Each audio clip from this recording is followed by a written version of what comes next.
బాపట్ల జిల్లా SP Tushar Dudi CCS police station నందు సమావేశం ఏర్పాటు చేశారు. ఈ సందర్భంగా రేపల్లె సబ్ డివిజన్ పరిధిలోని పలు పోలీస్ స్టేషన్లో దేవాలయాల్లో జరిగిన దొంగతనాల్లోని ముద్దాయిల అరెస్టు వివరాలు వెల్లడించారు. Bapatla CCS police station DSP పర్యవేక్షణలో ప్రత్యేక బృందాలను ఏర్పాటు చేసి సాంకేతిక పరిజ్ఞానంతో సీసీ కెమెరాలు పరిశీలించి అత్యంత చాకచక్యంగా సరైన నిఘా వ్యవస్థ సమాచారం ద్వారా చుండూరు మండలం అలపాడు గ్రామ వంతెన వద్ద ముద్దాయిలను అరెస్టు చేసి చోరీ చేసిన వెండి ఆభరణాలను స్వాధీనం చేసుకున్నామని ఎస్పీ వెల్లడించారు.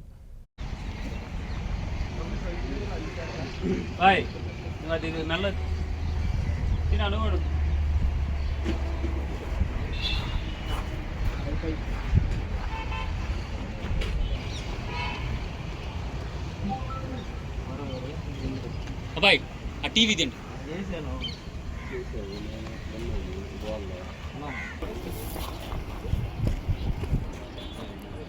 అదైతే వారం అయింది కొట్టి కొని కూడా వారమే.